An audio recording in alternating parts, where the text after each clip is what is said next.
Welcome. I'm Kara Griffith, the President and CEO of Tax Analysts. Thank you for joining us today to talk about the side-by-side agreement, the administrative guidance that the OECD Inclusive Framework issued to prevent U.S. multinationals, and later perhaps other multinationals, from facing duplicate taxes. Today's event is another in Tax Analysts' series of public discussions called Taxing Issues. This series is one of many ways that Tax Analysts encourages debate on tax issues. We have been bringing the tax community together with leading policymakers and experts for bipartisan discussions on the future of tax policy and administration. As always, we welcome your feedback on how we can make our webinars more useful, as well as your suggestions on future webinar topics. You can send your feedback and suggestions to events@taxanalyst.org. We also welcome your questions for today's event. Please use the chat feature to submit questions during the webinar. For our panel discussion, I will begin by asking a few questions, and then I will incorporate questions from you, our audience, and I promise to get to as many of them as time permits. For those of you who would like CPE credit today, please be sure to participate in the program for at least 50 minutes and answer at least 3 of the poll questions that will appear throughout the webinar. They will appear on the right side of the viewing window above the comment section. To receive credit for your answers, you will need to register with Pigeonhole, our interactive Q&A system, by providing your name and email. Also, please remain in the default viewing window because you will not be able to see the questions if you expand the program to full screen. The course materials, which were sent out in advance, are also available for downloading under the viewing window. Now, on to the topic of the day, the side-by-side agreement and how it enables the United States tax system, and perhaps those of other nations down the road, to coexist alongside the Global Anti-Base Erosion, or GLOBE, rules. The side-by-side agreement emerged from G7 and Inclusive Framework discussions to address the concerns of countries that had not implemented Pillar 2 and that planned instead to operate their own minimum tax regime. Those countries were concerned that a Pillar 2 minimum tax would overlap with their own domestic minimum tax and, as a result, subject their multinationals to double taxation. On January 5, 2026, the OECD Inclusive Framework released significant guidance to address how the Pillar 2 GLOBE rules would apply, in particular, to U.S. multinational groups. This guidance reflected the agreement that the United States and other G7 countries reached last summer to effectively deem the U.S. tax system compliant with Pillar 2 and exempt U.S. multinationals from certain top-up taxes. The new guidance focuses on companies based in a jurisdiction with an eligible tax system, which essentially means a jurisdiction that imposes a minimum tax. Those companies that are subject to a domestic minimum tax may be able to eliminate part or all of their obligations under Pillar 2's Income Inclusion Rule, or IIR, and under Tax Profits Rule, or UTPR. That being said, the side-by-side guidance does not alter taxpayers' obligations under Qualified Domestic Top-Up Tax, or QDMTT, regimes. While the side-by-side agreement could apply to other countries, the United States at the moment is the only country listed in the OECD's central record as having an eligible domestic tax system for purposes of the side-by-side safe harbor. The agreement provides for a stocktake process, which is expected to be completed in 2029, to assess any distortionary effects of the agreement and to encourage other countries to qualify. In addition to introducing the side-by-side framework, the guidance also extends the 1-year transitional country-by-country reporting safe harbor and introduces a permanent simplified effective tax rate safe harbor and a new substance-based tax incentive safe harbor. Wrote down too many acronyms in my paper. We should remember that because the side-by-side agreement is effective starting January 1, 2026, U.S. multinationals will have to do Pillar 2 calculations in all in-scope jurisdictions for 24 and 25. Also, the side-by-side agreement does not eliminate their other Pillar 2 compliance obligations. They remain subject to QDMTTs as well as certain reporting obligations. Nevertheless, most multinationals and their advisors are pleased with this guidance because it reduces the likelihood of double taxation and simplifies their ongoing compliance. So the developments are compelling, the issues are complex, and yet the future remains to a significant extent uncertain. We have a wonderful panel today to provide background, debate the issues, and explore what we can expect in the future. So let me introduce them. First, we have Danielle Rolfes. She's the partner in charge of the KPMG Washington National Tax Practice and a tax analyst board member. Next, Monia Ben Abdallah is a partner in Baker McKenzie's International Tax Group. We have John Connors, the chair of the International Chamber of Commerce's Global Tax Commission. And we have Isaac Wood, Acting Treasury Deputy International Tax Counsel. I'm delighted to have all of you here with us today, and thank you so much for coming on to share your thoughts and your expertise. So Monia, let me start with you. I tried to do as quickly as I could with as few acronyms as possible, even though there's a whole ton of them, background on how we got to side by side. But could you provide a little bit more in-depth detail on the side-by-side safe harbor? Sure. Happy to do so, Kara. Thank you. And yes, you did a great job in the intro. It always helps to start with the bigger picture. So the package that we got on January 5th, actually, as you mentioned, right, has four interlocking components. You already mentioned the permanent simplified ETR safe harbor. We have the 1-year extension of the traditional transitional CBCR safe harbor, the substance-based tax incentive safe harbor, and last but not least, what the package itself calls the side-by-side system, which contains again of two safe harbors, side-by-side safe harbor, and the narrower UPE safe harbor. So the politically prominent piece, I guess, is the side-by-side safe harbor that you're asking about. That is essentially the element that allows multinational groups whose ultimate parent entity sits in a jurisdiction with what the agreement calls a qualified side-by-side regime to elect out of the IIR and the UTPR, as you mentioned, anywhere in the structure of that multinational. So today, the United States is the only jurisdiction listed as a qualified or eligible as side-by-side regime in the OECD Central Record, but it's not meant to be an exclusive list. If we look at the eligibility bar for this side-by-side safe harbor, so if we take a little bit of a deeper dive, that is set at the jurisdictional level. So qualified side-by-side regime, we look at the jurisdiction, say the US, and what we're looking for is both an eligible domestic tax system, broadly a 20% statutory rate, QDMTT, or a financial statement-based corporate minimum tax of at least 15% or above, no material risk of sub 15% outcome. So that's the domestic piece. And then also an eligible worldwide tax system with comprehensive coverage of foreign income, genuine BEPS addressing mechanisms, and the same no material risk standard applied to foreign operations.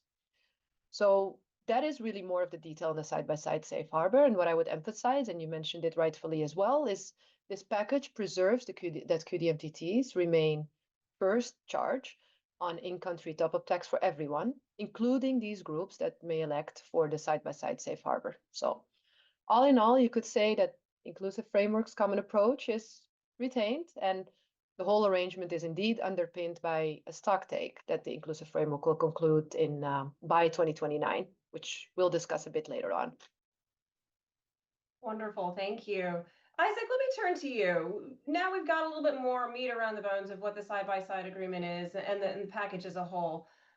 From your perspective and maybe from Treasury's perspective, what was the aim of this agreement?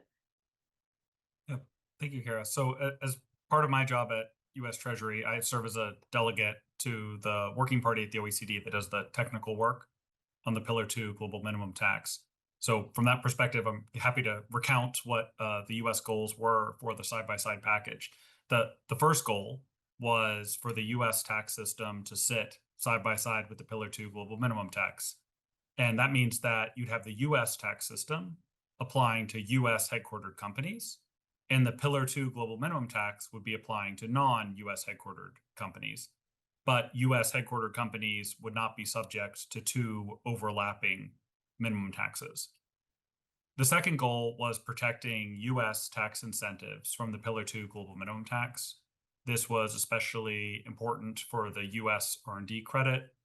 Our perspective was the US R&D credit is incentivizing the same activity as other countries' R&D credits, that had originally received more favorable treatment under Pillar 2. And we were looking for a parity in that treatment and greater protection for US tax incentives in general. So those are the two objectives. I will say for US headquarter companies, the second objective is kind of subsumed within the first, right? Because if the Pillar 2 global minimum tax is not applying to their US earnings because of the safe harbor, then that solves the problem itself.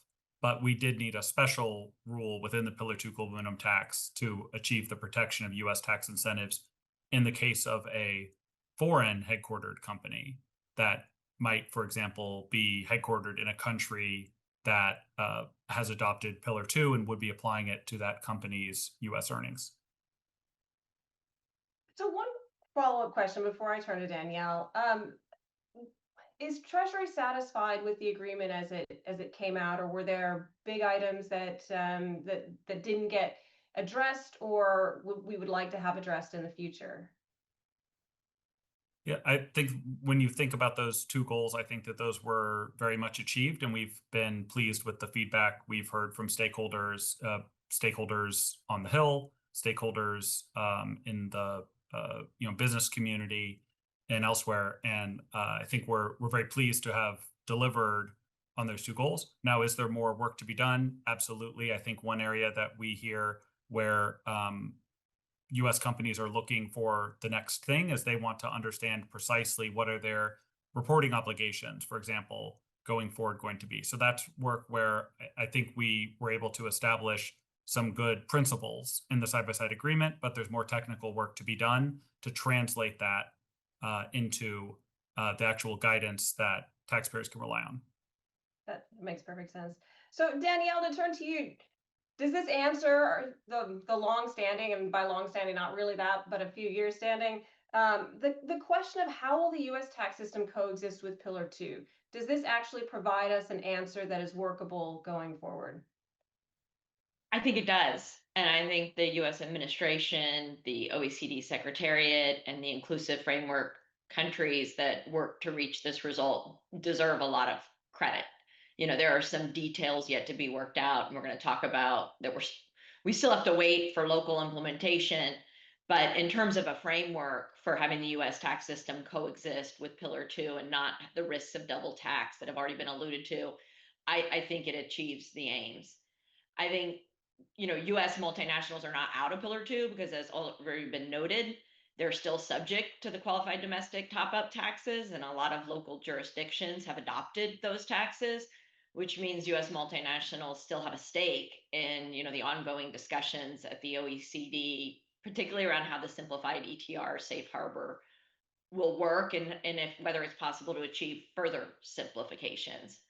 Also, from that standpoint, because so many countries did adopt qualified domestic top-up taxes, there is a question, in particular around the investment hubs, of do any of those jurisdictions, look to roll back those taxes? We have not seen any of that to date, but I think US companies, are exposed, and so also interested from that perspective.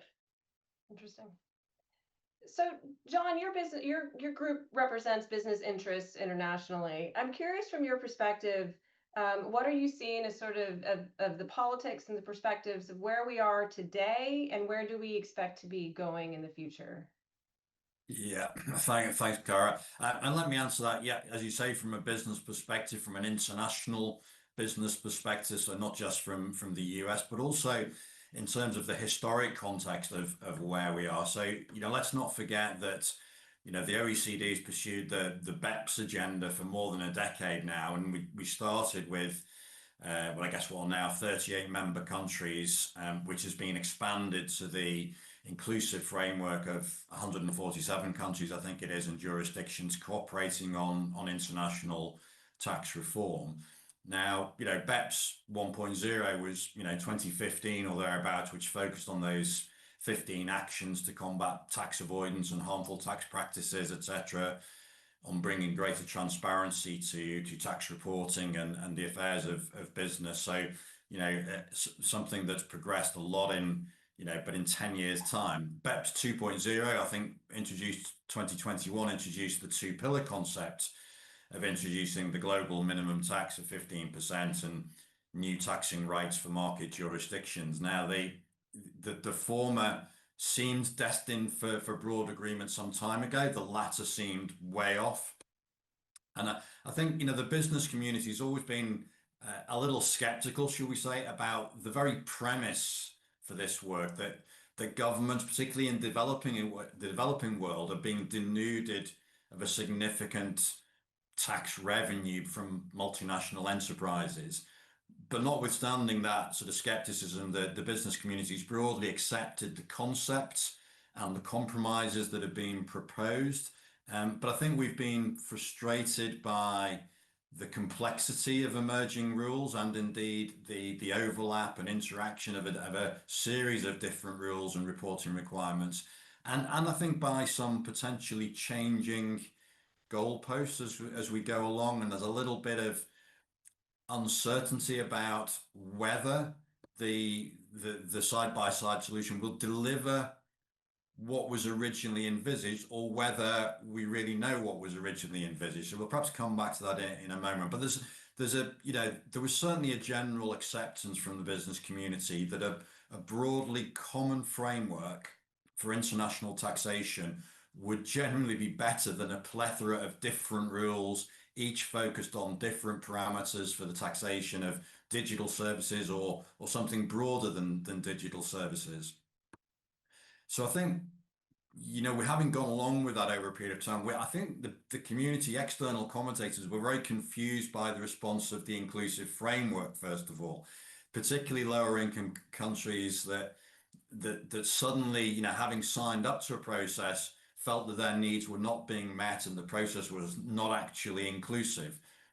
And then, of course, I think we had the bombshell of following the change of US administration, the withdrawal of active support for the process, and the pretty destructive US, Section 899 proposal. So the side-by-side agreement, perhaps shifts the goalposts a little bit. And I know there are certain sectors and there are certain countries that are not entirely happy with the outcome, but it certainly provides a way forward and hopefully puts an end to the risk of a tax war between the US and the rest of the world, which was the big concern for everybody. So, more work to be done though, because I think two things that we remain concerned about are administrative complexity, both for business and tax authorities, and notwithstanding what you said in the introduction about, the certainty that it provides and the long-term simplicity perhaps from where we might have been, but also concerns about, well, what really are government's expectations long-term. So over the next few years, we may see a broad implementation of Pillar 2, but I suspect without a material impact on government revenues. And so we remain a bit skeptical as to whether there's sufficient intergovernmental common ground to adopt and implement Pillar 1, either in its proposed or amended format. So what does this mean? There's concern that we could see more fragmentation of the system, more complexity, uncertainty, and risk of double taxation, given that the whole point of Pillar 2 was to ensure a common approach throughout OECD countries. But I think, the advantage is that the safe harbor may give back more flexibility to countries in the design of their tax policy. Ideally, we'd like to see a sound, predictable, and stable tax system, one that encourages and rewards enterprise and growth. And I think that's where we'd like to see the debate go beyond just this almost fixation with the BEPS process, tax avoidance, profit shifting, reallocation of profits, etc.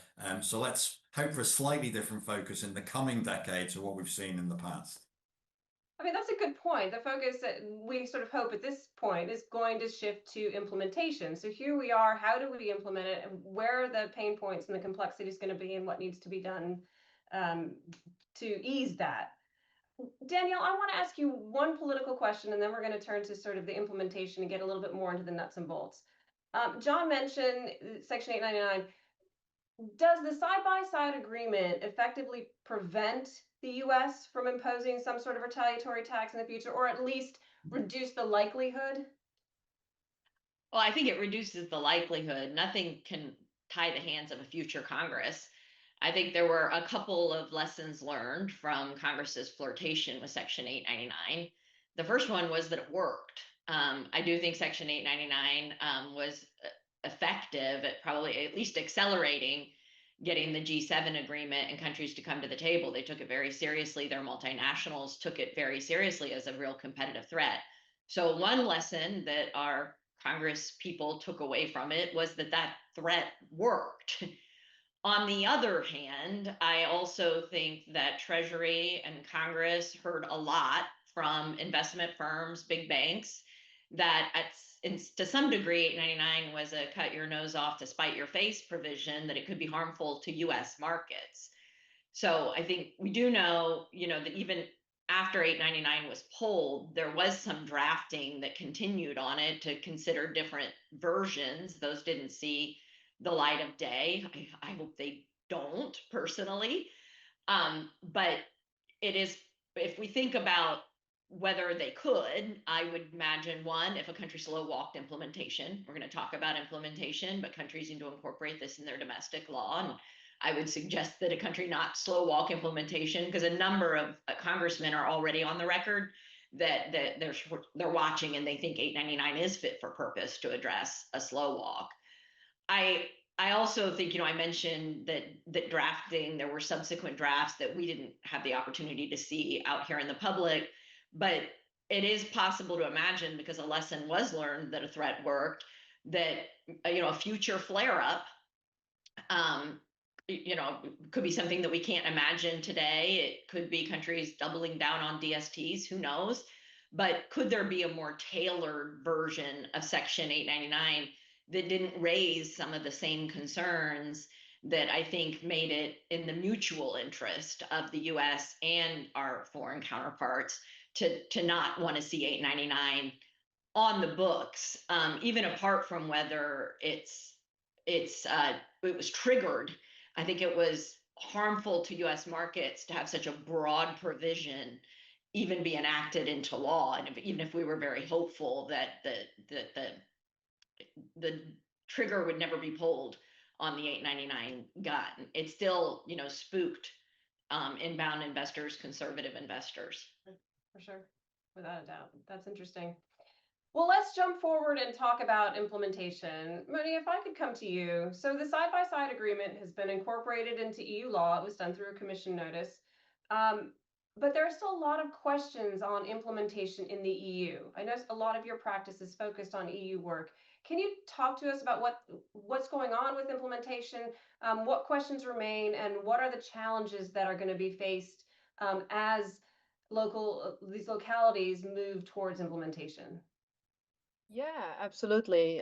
So yeah, and we do need to start indeed at EU level, because the EU Pillar 2 directive itself was designed with an agreed mechanism for exactly this. We have what people know as Article 32 of the EU directive, also known as the Safe Harbor Derogation Provision, which basically provides that where all EU member states unanimously agree on a qualifying international safe harbor, the top-up tax due in any EU member state is deemed to be zero, where the conditions of that agreement that they agreed to are met. So essentially, what we're seeing here.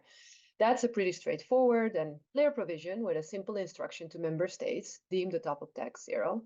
And it's there precisely so that specifically agreed safe harbors can flow into the directive without each safe harbor requiring renegotiation of the directive, which can be a very painful, highly political process. And by the way, this is the same provision that was used for the prior 3 or 4 safe harbors that we have seen in the past couple of years, including the transitional UTPR safe harbor. So the commission notice that you referenced that came out on January 12th, just a few days after the package was released, doesn't really incorporate these safe harbors. It basically just confirms unequivocally what Article 32 already provides for. And it signals to EU member states and to taxpayers how that mechanism applies to the January package in particular. So it's not really a workaround, but more so part of a mechanism that the EU directive was already built to accommodate. It was already built into the directive. That said, confirmation at EU level is one step, and local implementation is another, because it's still a directive, and procedurally, under EU law, member states still need to implement these rules into their local rules. Whether it's law or guidance, they have some flexibility. So even though they've already agreed to it at EU level and they're bound by these rules, they still need to implement it just like any other directive. And from experience, we know that member states always transpose EU law at different speeds and different levels of technical precision. In that sense, they have their own procedures and timelines to follow. And taxpayers that need to take certain positions for the current year in which the rules should apply, they're often working ahead of fully developed local law and local rules. And that's a live conversation with many taxpayers right now. So I think practically what we've seen, if we also look at how generally directives are implemented, I always say Q3, Q4 is when we're going to probably see more significant developments, and over summer is usually when we see some of this going through parliaments and through legislative processes. And it's going to definitely be a 2026 project across the EU. Yeah, it's certainly not going to be simple. John, I want to turn to you and get your perspective, as well as, if you've got the perspective of the business community and what they're concerned about as we're looking towards implementation. Yeah, I mean, I'd echo all of that. I mean, it's clear that we are on a path to implementation, but the timing will depend on each country's legal process, and we know from past experience that some countries sort of drag their heels a little bit. In the EU, the Commission has taken the view or argued that the notice means that the safe harbour could take direct effect, but it doesn't under sort of national jurisdiction. Doesn't natural law. So I think we can work on the basis that the rules will be applied and they will be implemented across the EU, but the timing will vary. And from a business perspective, we're also keen to ensure that there's no duplication in proving a negative, in getting to the steps that say that that we're not impacted as by the reporting requirements, that there is a level playing field, and it's not only in the EU, but also we want to make sure that the rest of the inclusive framework adopts the provisions in a similar time frame. Multinationals based in the EU are competing with US-based multinationals, with Chinese or even IF-based multinationals, and we want to ensure that we're all applying the same rules at the same time. So the next year will be interesting, and then the supplementary sort of years of implementation will be a big headache for the business community, I think. Well, I think, John, you mentioned we can all operate on the assumption that they will be implemented, but as the representative of an accounting firm, I think we've all learned that the accounting rules generally require you to look at the law as it's currently enacted. So that has put pressure on that direct effect question. And I understand your point that local jurisdictions in the EU do need to implement the legislation for it to become part of their domestic law.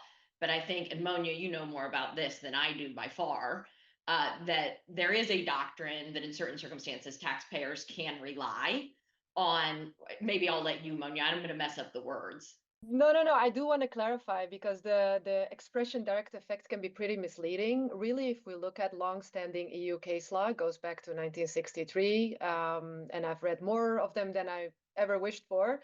But what it really means is it's a backstop. It's a backstop rule to, in this case, Article 32.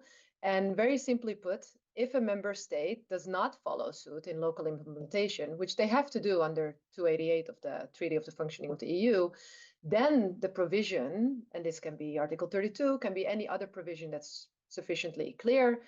The direct effect point is that the provision is drafted with enough clarity and precision that taxpayers, in that case, have a credible basis to invoke it directly. And that's based on, as I said, longstanding EU case law. So sometimes direct effect is being confused with, oh, we don't have to do anything, we can just apply the rule directly. That's not what, in an EU law context, direct effect means. It means if the EU member state doesn't implement correctly, then you can challenge that, go to national courts and invoke the provision. And yes, there is a lot of debate on that. And So- I know when you say with sufficient clarity, that's a very high standard to get to direct effect, but it's noteworthy that the side-by-side agreement specifically lists, you know, the United States as meeting the side-by-side requirement. So it really leaves no ambiguity about the side-by-side system applying to the US. I think there are some harder questions around other safe harbors, but this one at least seems very clear. I will point out, and we've probably spent more time than Kara intended on the question, but I think, you know, the accounting firms are analyzing, you know, what this means for financial statements. And I think there's a diversity of view out there, but I know KPMG has been persuaded by some of Monio's good work around direct effect that is on side by side, at least, that it would seem that a taxpayer would have a good reliance argument. I mean, this is a perfect conversation to be had because it's a huge question for taxpayers as to what do they do today. They're obviously constantly working on doing filings and things like that. And so, you know, this is a great conversation. So to conclude on that, and I'll just ask in some form of a question, do taxpayers have confidence, at least US multinationals, do they have confidence in reliance in this moment that these rules, that the side-by-side agreement, even if not properly implemented or implemented at all, they can still rely upon it? Is that a correct statement? What do it rely for what? We just, if it's rely for financial statement purposes, Rely for financial statement purposes. we need to make an argument that under current law, the taxpayer could go to court if a jurisdiction tried to enforce and collect. And so we just had a nuanced conversation around EU direct effect. That's only relevant to EU member states. Right, right. I want to give a shout out to Japan for actually enacting. And I think New Zealand and Switzerland, I want to be careful, I'm obviously not an expert, but I think they have both written dynamic provisions into their own laws that mean that taxpayers can rely on those jurisdictions on the safe harbors. Other than that, from a financial statement perspective, it really comes down to whether there is a material issue there. So I think, you know, there's going to be a lot of focus on footnotes and hopefully a lot of footnotes saying they've concluded it's not material. But bigger picture, what I hear when I talk to taxpayers is, although they're frustrated with the timeline, I think there's not a ton of angst out there that a country's going to go rogue. I think they expect that the US would react if that happened. And every country had the opportunity to not agree. The inclusive framework is a consensus building process. So although it's a long haul, I think there's optimism. Okay, excellent. It's going to be interesting to watch and obviously very challenging. Isaac, we mentioned the stock take process. You know, Munia mentioned it, I mentioned it. Can you talk to us a little bit more about what it is, what's the purpose, and then the general timing? We've got this 2029. Is it happening is it before? Can you just give us a little more detail on that? Yes, sure. So the side-by-side package does reference a stock take, and it references concluding by 2029. And the purpose is that the stock take is supposed to allow all countries to evaluate, you know, where we are on the Pillar 2 global minimum tax at that time. It's not just about the side-by-side safe harbor, but it's also how well the Pillar 2 global minimum tax is meeting its policy objectives, you know, including countries that have implemented it. Now, there is not a specific process that's been decided yet. There's no output that's envisioned from that yet. If there is a desire for any changes to the Pillar 2 global minimum tax rules, you know, that would require consensus of the inclusive framework members at that time, including the United States. So I think it's really trying to answer this question, which I think John pointed to as well, of where are we going to be further down the road, and acknowledging that we cannot know today what that will be, but setting forth this commitment that just as we have for years, I guess coming on decades within the inclusive framework, had these conversations about the policy objectives and where we are towards achieving them, that, you know, committing to once again have that conversation in the coming years. And I assume Treasury will be actively involved in the process as it goes and as we get to 2029. Very much so. So Danielle, and I'll come to John and Munia as well. what does the stock take really mean? Do you have an expectation of what we're going to see, what we're going to look for? Is this a magic year for taxpayers and they're going to see something that they didn't expect? Danielle, I'll come to you first. Yeah, let me start with US M&Es.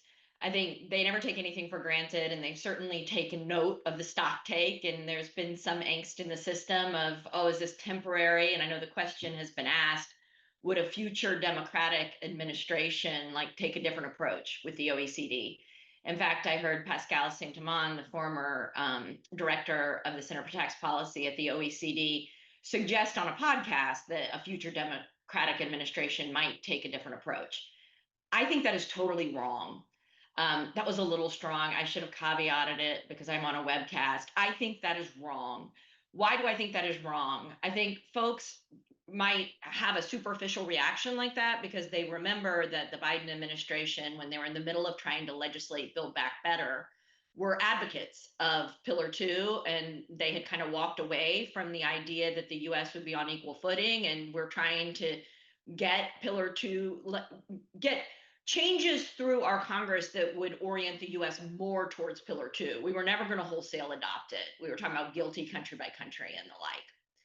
So in that political context, Democrats were trying to raise taxes on guilty and make guilty a stronger global minimum tax. And multinationals were saying this will hurt our competitiveness. And as part of trying to address those concerns, and this is my perspective, I wasn't in the government at that time. The Biden administration saw it as consistent with their legislating aims to address those concerns of multinationals about competitiveness through a strong Pillar 2 that would facilitate them, raising the guilty rate, going to country by country and guilty, and then they would be able to rebuff those competitiveness concerns. That is not where we are now. We now have side by side. So if the future Democratic administration, if we imagine when they get to the 2029 stock take, if a future Democratic administration wants to raise taxes on US multinationals and their overseas earnings, they're free to do so. They can pursue that policy of raising tax revenue in order to fund other policies. And Pillar 2 is there potentially to address the competitiveness concerns of US multinationals. But there's no reason for a future Democratic administration, like from a policy perspective that I can see, to want to undercut, what this administration negotiated, because having two competing global minimum taxes apply to a US multinational is incredibly complicated. And although you will have heard many say that they projected they weren't going to owe material top-up tax because they weren't subject to low taxes abroad, the fact that our global minimum tax, the US global minimum tax, GILTI, has a totally independent set of rules for how to determine taxable income does mean that in odd circumstances, companies would be subject to very real exposure to double tax. Although it's contemplated that US would give a foreign tax credit, for qualified domestic top-up taxes, the rules are totally different, and there is no foreign tax credit carried forward in GILTI. So the risk of double tax would have been very significant. The risk of a lot of complexity. I mean, all the reasons that the Trump administration has argued for why side-by-side is appropriate would continue to be true in the context of future Democratic administration. So I understand that superficial reaction where people remember that the Biden administration was advocating for a different outcome for the US in Pillar 2, but I think we've significantly changed, the scene setting for a future Democratic administration. Maybe that's enough about US multinationals. I'll just say I think non-US multinationals will probably be looking to the stock take potentially to try to argue now, are they at a competitive disadvantage? And can they use that as an opportunity to get further simplifications? Or I'm sure there's hopes of further rollback of Pillar 2. That will likely be their perspective. That's interesting. John, I want to get your thoughts on that. Yeah, no, it was a good cue. Thank you, Danielle. Obviously, the purpose of the stock take process will be to review any level playing field issues, which would have been raised by the side-by-side in the meantime, and whether the integrity of the system is maintained as And interestingly, I think from our perspective as well, is whether there will be any potential requests from other countries to benefit from the SPS safe harbor. I'm not aware of any at present that would be in that position, but it could be interesting to see between now and 2029 whether countries, with significant business interests and headquarters would be interested in adopting, their own provisions for a minimum tax. I've been, quite a strong advocate of that in domestic politics for quite a long time. I think it's a neat solution to some of the problems that governments have in collecting revenues, etc. But at the same time, is ensuring that there is a sound base for their own headquartered multinationals. So that'll be an interesting one to see if anything can happen in the next 3 years. Otherwise, we end up with nothing changing, and it's simply the US as the sole safe harbor sort of beneficiary there, and no issue. So I don't know. We'll see what happens. There is at least a rumor that Brazil is applying for side-by-side treatment. Oh, interesting. One question I had, and Moody, I'll turn to you for this, is are there countries that are currently modifying their systems to attempt to be eligible for side-by-side that you're aware of? Well, definitely Brazil. I think it's the only one that I'm aware of that has, I think there was some reporting last week that has formally submitted a request to be considered eligible. But if we take a quick step back on that one, as we know, the side-by-side package actually creates two safe harbors, right, at the UPE level. So we spoke about those before. It's the full side-by-side safe harbor, which has the domestic and the worldwide leg, basically.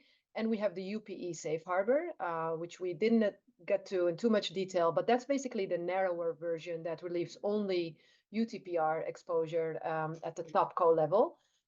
Basically our old UTPR, transitional UTPR safe harbor, but then a little bit redefined. And I think it's important to mention that there's a critical distinction that the UPE safe harbor, that one is effectively closed to new entrants based on amended laws. But then for the side-by-side safe harbor, the more comprehensive one, that one is different. And the inclusive framework expressly contemplates that other jurisdictions can initiate requests for access. I believe there was a first wave that already closed, and then there's a second wave in 27 and 28.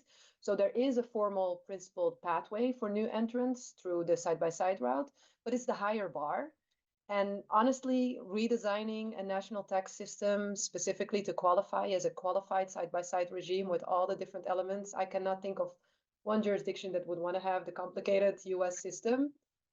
So I guess we have to see. But for now, Brazil, I think, is the only country that, at least if we can believe the reporting, has formally applied. Interesting. I think for that safe harbor that you notice closed, the ultimate parent entity safe harbor, I've also heard that India potentially could qualify for that. That's only relevant to Indian parented multinationals, but there are several Indian parented multinationals that would protect their Indian profits if they were determined to be eligible, because India has a minimum tax. Right. So we got an audience question in that I will pose to anyone who would like to answer. The question is, other than Vietnam and Singapore, what other jurisdictions have successfully implemented Pillar 2 compliant qualified tax incentives, and what types of QTIs have they enacted? Does anyone want to take a stab at that?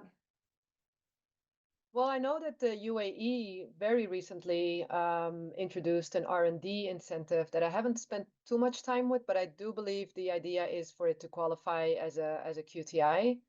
Other than that, I believe most jurisdictions are still sort of reviewing whether it could meet the new, broader definition, and specifically the connection with expenses and so on. Yeah, I don't know any particular examples, but I think it's a really big question that countries and companies have as to, what criteria are there, what incentives and regimes, should qualify, should meet the criteria, and what do they need to do? Because it's a big part of, how countries incentivize activity in their jurisdictions, and how multinationals in particular choose to locate their various activities and to invest in different countries. So it's important. It's interesting those countries that are mentioned there. They're sort of fairly dynamic countries in terms of their search for revenues and investment and so forth. So you would expect some of the smaller, more open economies to be looking very actively at the status of their incentives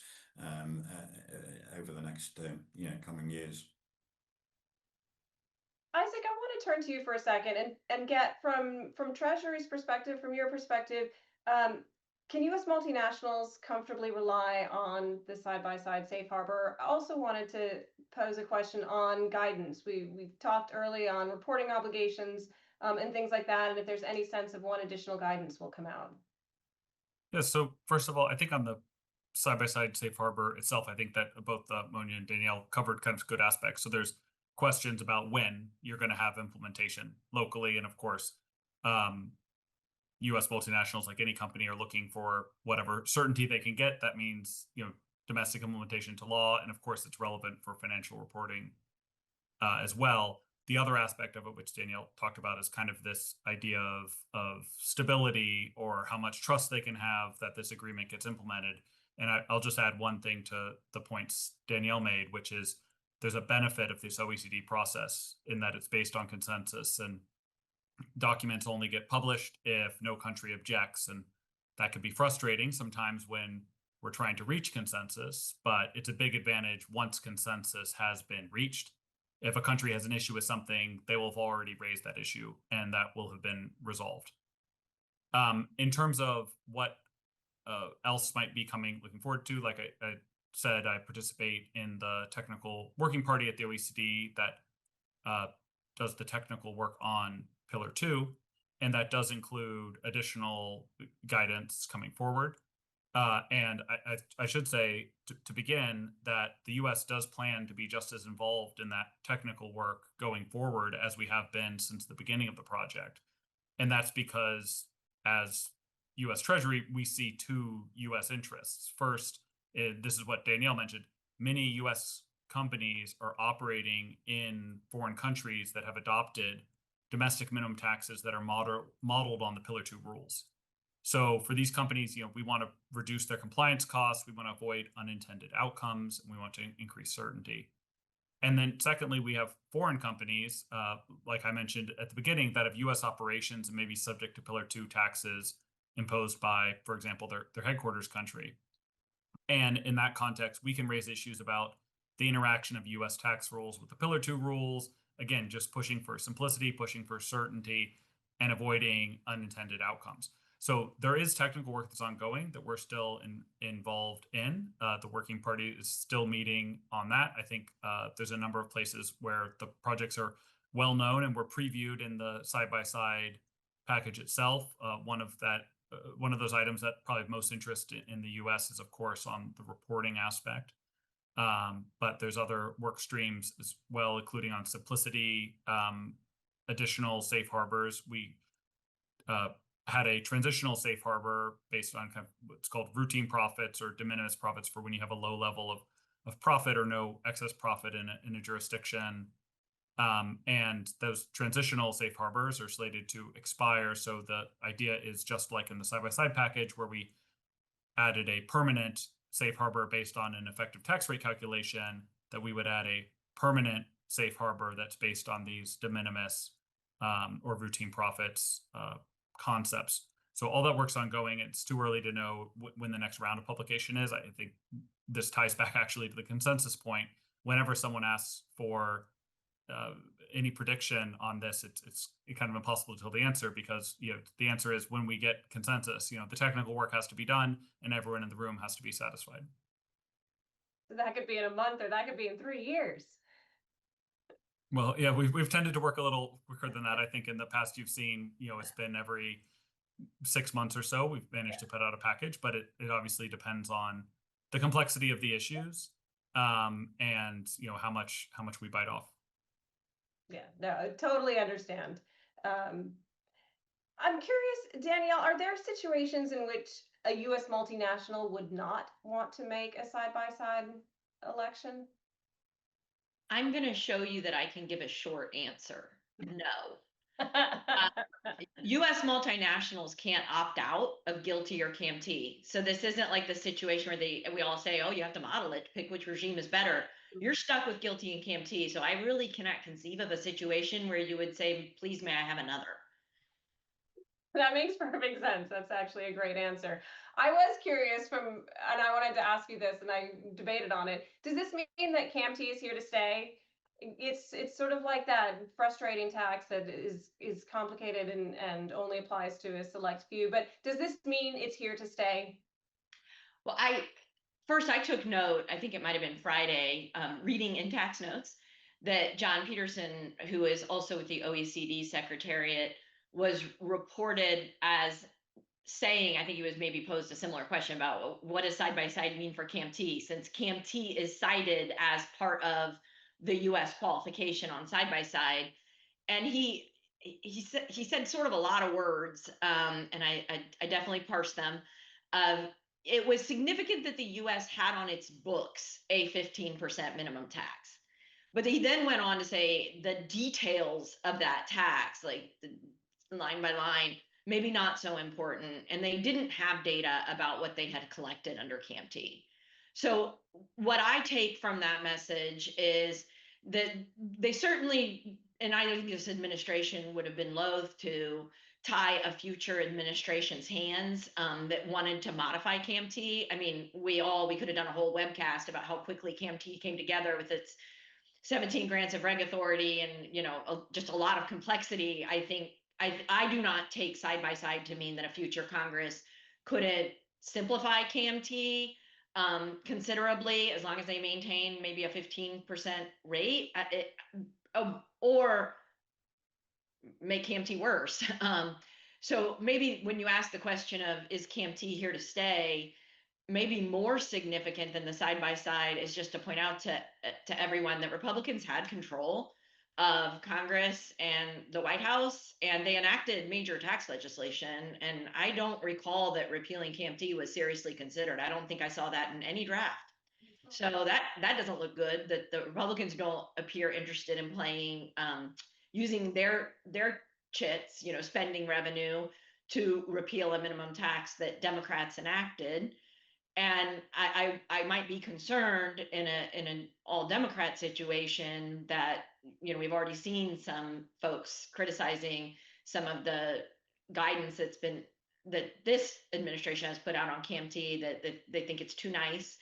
So I would probably be more concerned in a Democratic administration of tightening of the screws on CAMT, but nothing to do with side by side, just Democrats looking to raise taxes to fund their own policy priorities.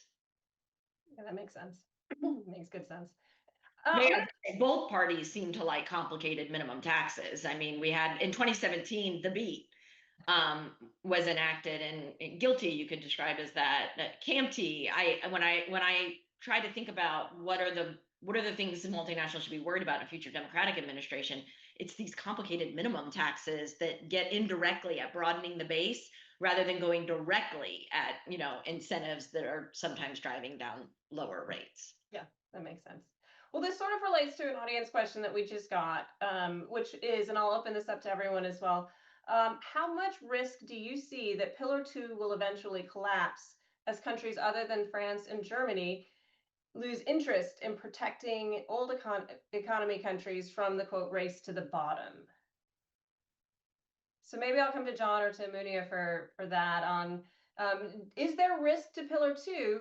Essentially, is there risk to Pillar 2 from side by side? I don't think, I think, the side-by-side agreement is what is reinforcing Pillar 2 from what was a precarious position, certainly in the light of 899.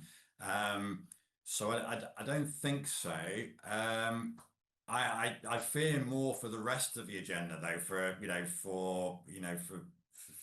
Pillar 1, where is that going, and the whole international agenda. I think that we saw from the inclusive framework sort of concerns earlier on in the process. We've seen a sort of shift of focus from some of those countries, developing countries in particular, to the UN Framework Convention discussions, and looking at a slightly different and more worrying set of parameters, which is about, a broad reallocation of profits and a challenge to the allocation of taxing rights, and basically a feeling that simply countries are not getting their fair share of tax. So I think Pillar Two per se, this is a good basis. Business has accepted the sort of the concept there, the broad equivalence, which I think is legitimate. So I hope that it's a basis for going forward. I hope that, as Isaac said, that there is now an opportunity for further simplification, particularly on the administrative side. But beyond that, politically, I'm not quite sure where we go. I think Pillar Two, this is as good as we're going to get on Pillar Two, to be honest. And hopefully that will stay, and we will rely on the consensus that's being brought through the OECD process. So Yeah, I would echo that. I just wanted to say that if we think about it, despite all the noise, I think the underlying inclusive framework consensus has held, right? I mean, as of Corman's April report to the G20 finance ministers, there are 44 qualified IARs and 46 qualified QDMTTs in the central record. If you think about that, that's not a system in retreat. To me, it's a system that absorbed a pretty hefty political shock and kept moving. So, yeah. I would only add to that, and I thought Munya would make this point, that in the EU, Pillar Two is implemented through a directive, and because it's part of the tax agenda, requires consensus. So the question was kind of premised, maybe other than France and Germany. Well, I don't think you can pull the EU directive without France and Germany. So you would need consensus in order to roll Pillar Two back. You can simplify the rules and provide simplifications through administrative guidance, but that's a pretty big block of implementing countries that have tied themselves together. right. Is there a shift away from sort of international tax coordination and back towards more national competitiveness? Like, does side by side encourage that? I'm opening that up to anyone who would like to venture an answer. Maybe I would say that, well, first, I think we're all, maybe I'm speaking only for myself, pretty exhausted of, really big global projects with the G20 mandate to finish it on this very accelerated timetable that makes it very difficult to get good business input. And you trying to get consensus among so many countries tends to result in not simpler rules, but more complicated rules. So I think we could all take a breath maybe from the big OECD projects. But on your question about a turn to competitiveness, we didn't get to spend very much time here on the substance-based tax incentives, like the new guidance that we got there. And I actually think those guidance, there are some really strong guardrails around what those new qualifying tax incentives that they really turn on substance in the country. So I don't think those new rules are going to be very interesting to tax havens, because you're like capped at 5.5% of your payroll and depreciation on tangible property in the country. But for countries that really are competing for that kind of investment in their country, please put your people here, please put your heavy build here, there is a loosening of the ability for those countries to be able to offer tax incentives to draw that investment in. And especially for the US, where we have really substantial depreciable property and payroll here, I think within Congress's budgetary constraints, their hands are free, to consider incentives. So I do think that playing field has been opened somewhat, and I would expect countries to respond. And just to add to that, I don't think there's anything wrong with some competitiveness, right? I think really what the project is meant to do is put some guardrails around it, and maybe not the race to zero. But I mean, apparently 15 is enough. And we have a lot of jurisdictions across the world that have a statutory rate or a headline rate that's well above 15. So I think it's inevitable that we'll continue to see some competitiveness, and it's probably good for business as well. Yeah, I suspect it is good for business. And perhaps we'll get something into Danielle's point. Perhaps we will have an opportunity to take a breath, watch side by side be implemented, get somewhere There's obviously still some, there's guidance and there's information that needs to come out to help taxpayers. That's going to take a couple of years. And hopefully we'll get to somewhere that's maybe somewhere in the middle that isn't all one way or the other. Well, we have 24 seconds left. I would like to open it up for any final thoughts on the side-by-side things taxpayers should be on the lookout for. We obviously didn't get to all of the safe harbors, so that just means that we'll have to do another webinar here in the future. So I want to thank you guys then. I very much appreciate you coming on. I probably learned more in this webinar than I have on others. This was a very informative conversation, and I appreciate you guys coming and taking the time. And thank you to our audience and for the questions. And we look forward to seeing everyone next time.